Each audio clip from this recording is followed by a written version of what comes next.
Hey guys, it's Sarah. Cheers. I've got two beverages with me today, water and Zevia ginger ale. And today I have my winter 2021 favorites and fails. I think for this year I've decided I'm gonna do my favorites and fails seasonally rather than monthly. This way it'll be like my true top favorites and we can just kind of summarize things by season rather than every single month. That way that monthly favorite spot can be filled by maybe a different type of video. So let's go ahead and get into it. I have a lot to share, so let's not waste any time. First, I have a couple of palette favorites, and I've been talking about both of these a lot over the past month or so, but it's the Aether Beauty Rose Quartz palette and the ABH Sultry Palette. Both of these had been on my wish list for a very long time, and both of these have ended up being everything I hoped they would be. So the Aether palette, I'm just loving this one. This is one of those palettes that I feel like I can't mess up. It's very easy and effortless to pull together a look, and I've only had this for a month, but I feel like it's already showing a ton of wear because I've just been using it nonstop. I haven't wanted to use much else. Today, I am actually wearing a combination of these two palettes, but the main star of this look is this shade right here, which is called Reawakening. I've already shared like my full review on this in my last speed reviews video, so I'm not going to repeat everything I said in that one, but just to quickly summarize, I think what I love so much about this palette is the undertones of these shades, especially the mattes. I usually don't really care that much about mattes, but something about these mattes in particular I really love. They blend out in like 2 seconds and they blend together so well. It's like they were very intentional about every single shade that they chose for this palette, and I can tell.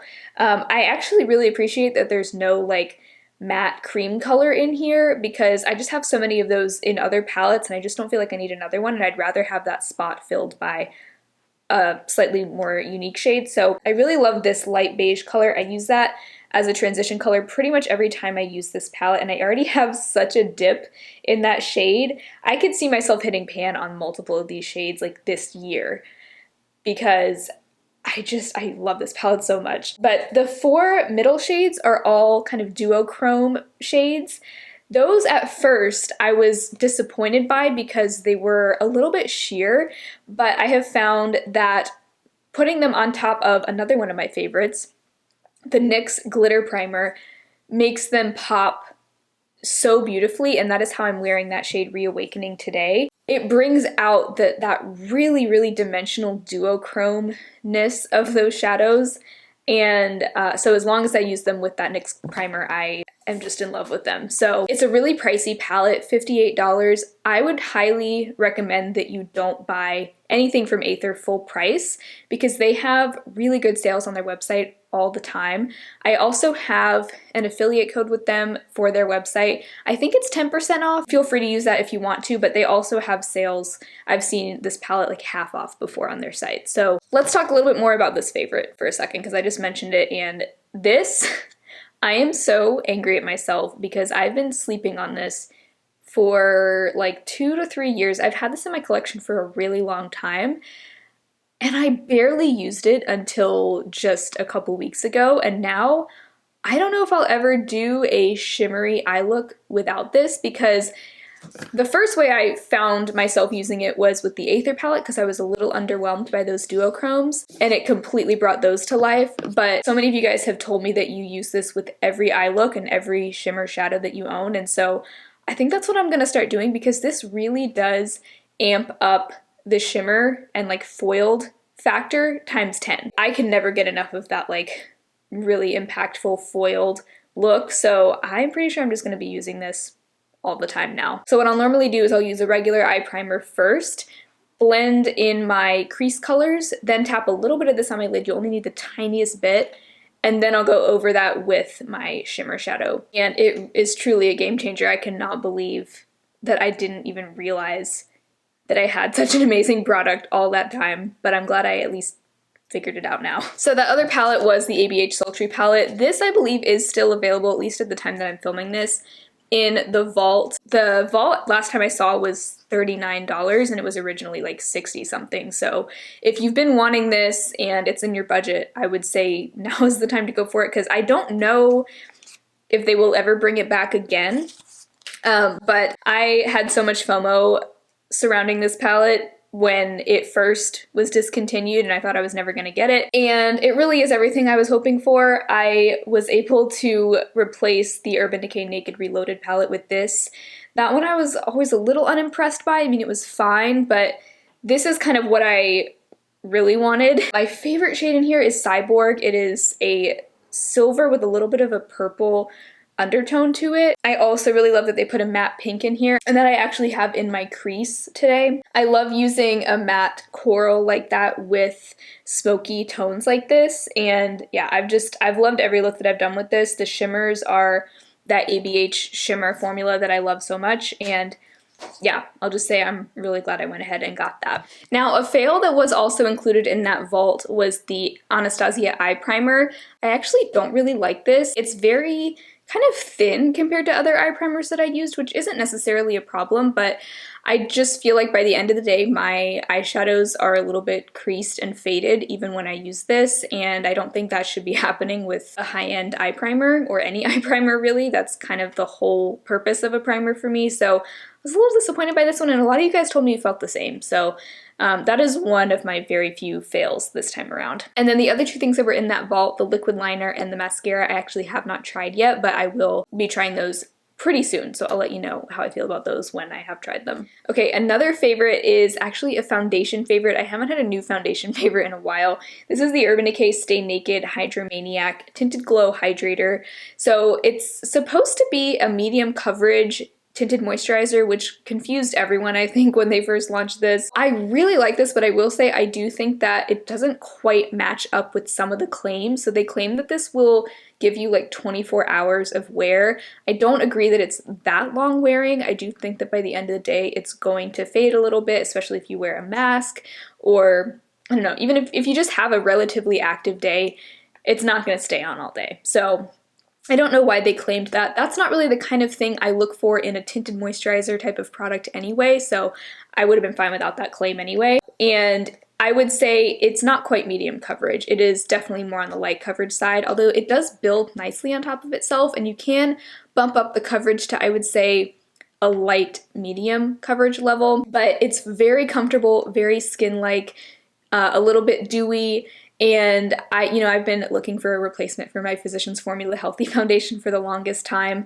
I wouldn't say it's the same. It's not quite the same amount of coverage, and the finish is a little bit dewier, but overall I think it serves as a good replacement for that one. Once I have run out of that one, I will be happy to use this one instead. While we're talking about foundations, another favorite of mine is the Sigma Flat Kabuki brush. This is their F80.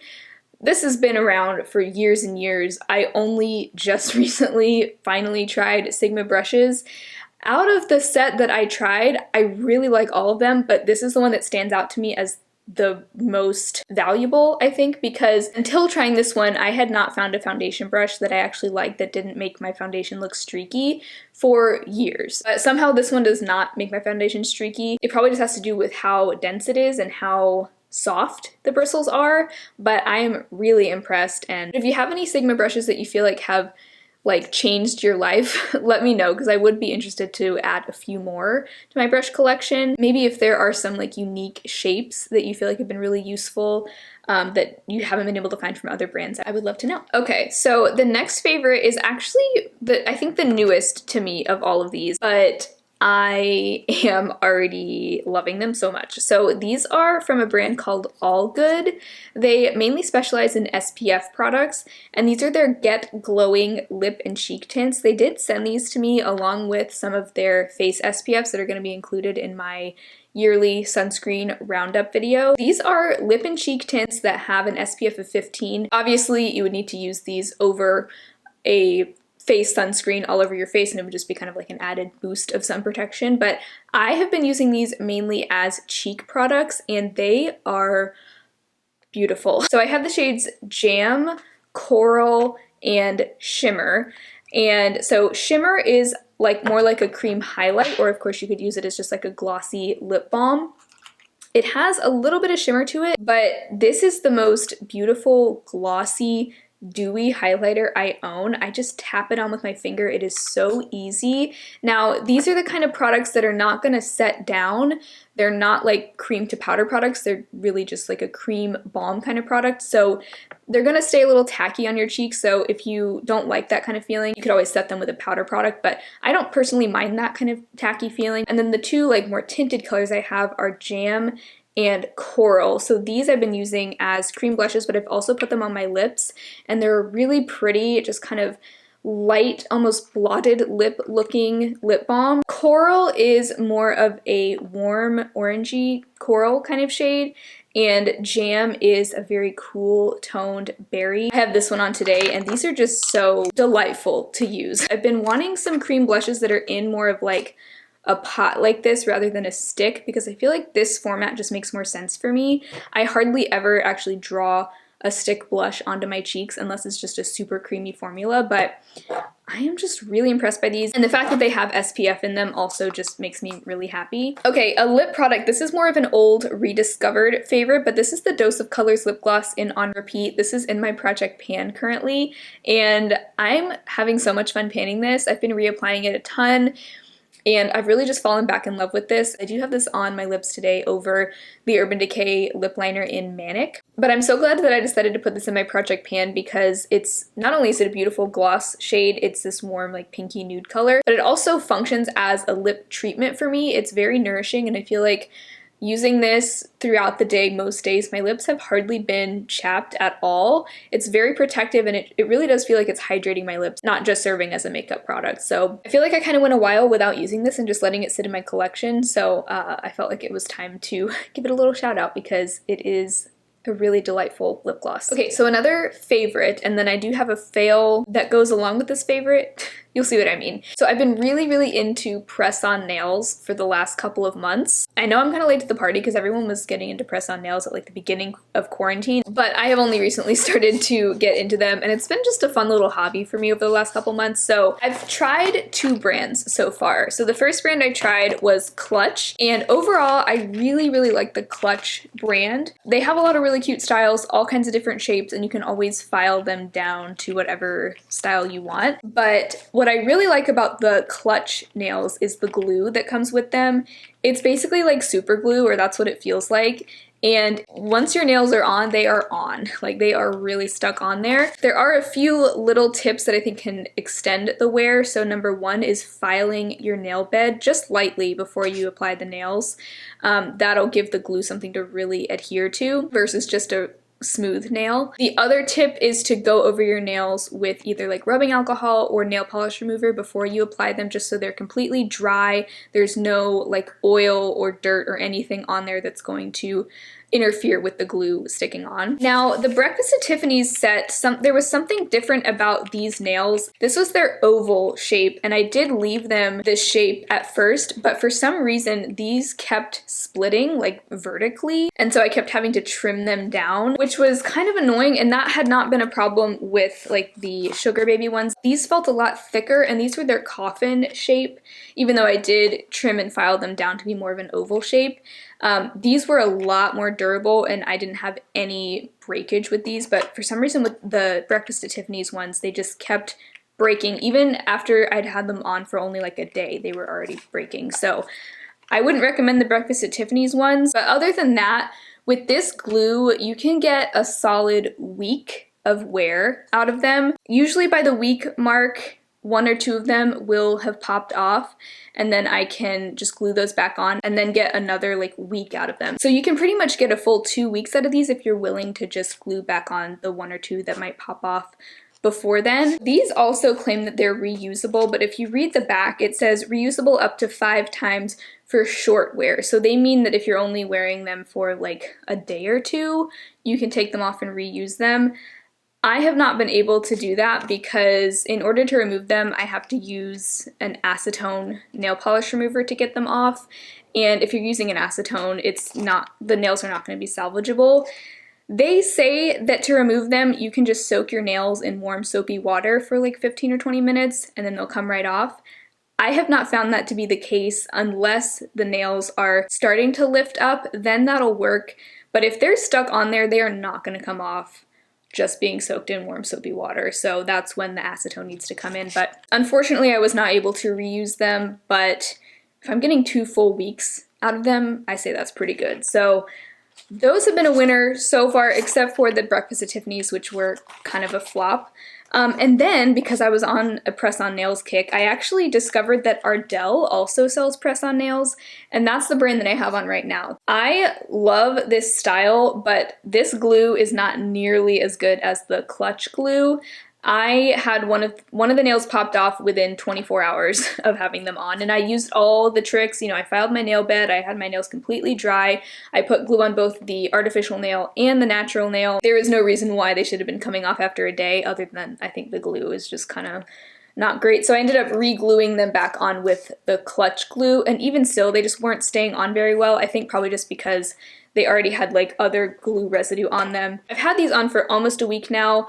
I've had to re-glue most of them on a couple times, so I'm probably just gonna go ahead and take them off tomorrow. But I really do like the style, and I did order a few different sets of these, so next time I'm just going to use the clutch glue instead of the Ardell glue, because I already know that the Ardell glue is not very good. Also with these, I did have to file most of the nails to get them to actually fit my fingernails, because I have very small nails, whereas with the clutch ones I only had to file down the pinky because I just have really small pinkies. And then this one that I have on the middle finger has gotten really discolored since I put them on, and then the matte coating on some of these is like kind of peeling off. So not the greatest quality, although I really do like the style. So I would say if you're using the Ardell nails, make sure you have like a really high quality glue from another brand if you want them to stay on for any length of time. We're getting close to the end, so now I have some skincare favorites. So one thing that I've been trying out is actually this little set of skincare products from Glow Recipe. These I received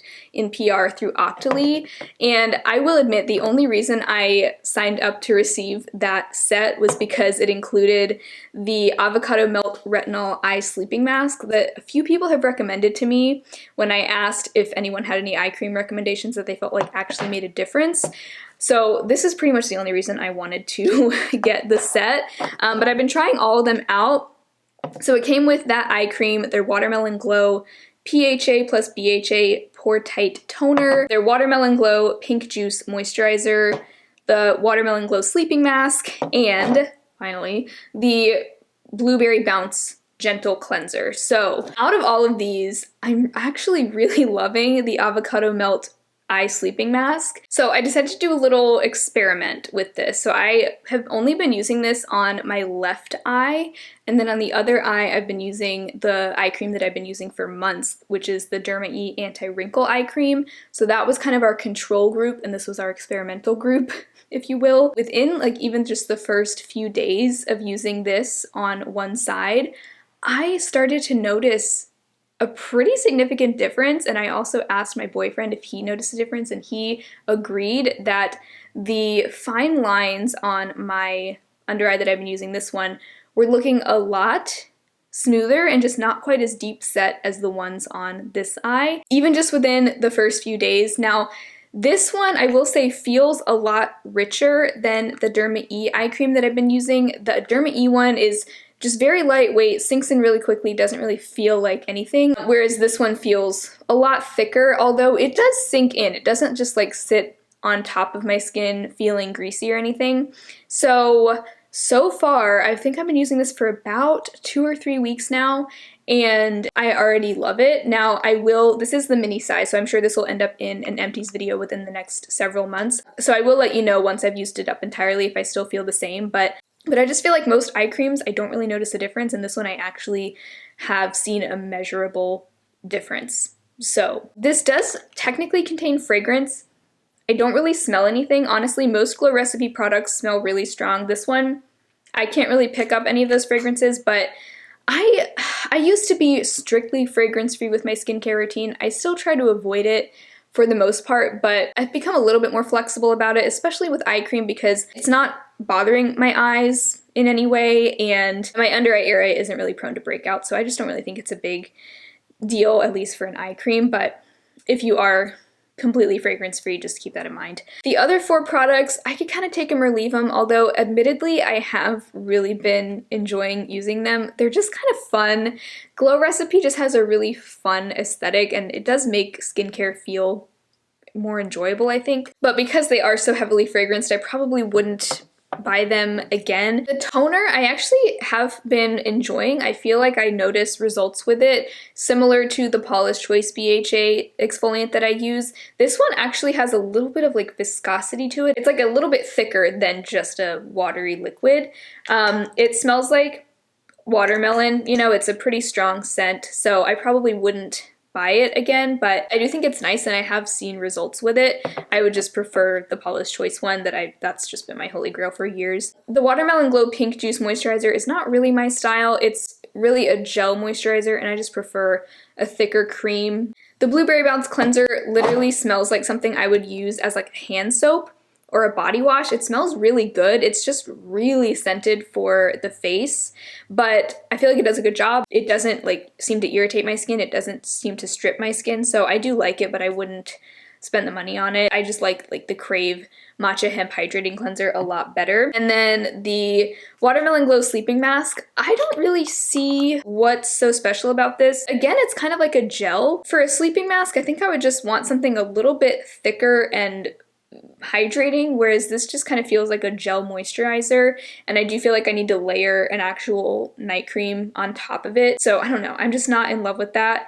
It does have, I think, AHAs in it, but I prefer the Acure Overnight Glycolic treatment over this. I just feel like it does more for me. So not super in love with the other 4 products, but the main product that I wanted to try, I'm actually really impressed by. I think the full size is about $42, and I think I would be willing to invest that much in an eye cream that I think is actually making a difference. Speaking of skincare, I will only mention this very briefly because I've talked about it before, but I have been loving the Krave Matcha Hemp Hydrating Cleanser. This one is fragrance-free. It is very gentle. It is a gel cleanser, and it does lather up just a little bit, very, very slightly. It leaves my skin feeling clean, but not stripped at all, and I just love it. I can totally see why so many people love this one. Also from Krave, I've been loving their Great Barrier Relief Serum. This honestly feels like a moisturizer in some ways. I do like to put a regular moisturizer on top most of the time just because I like a lot of moisture, but this is basically designed to repair your skin barrier. So if your skin is feeling irritated or sensitive or just extra dry, this is kind of meant to just reset it, and I feel like it does exactly that. I like to use it if I'm using like a strong exfoliant that day to kind of just preemptively combat any potential irritation, and it just feels like a really good product to have on hand at all times, just in case my skin is ever going through anything that I feel like I need to just kind of bring it back to a calm state. This is just very useful. Whew. I promise we're getting towards the end here, but this next skincare product really blew me away. This is the Paula's Choice Skin Perfecting 25% AHA plus 2% BHA Exfoliating Peel. This is a rinse-off treatment. They did send this to me in PR. It's exactly what it says. It's a leave-on exfoliating treatment. I wonder how this would compare to the one from The Ordinary that's like that blood red looking color, because I do think they're kind of designed to do similar things.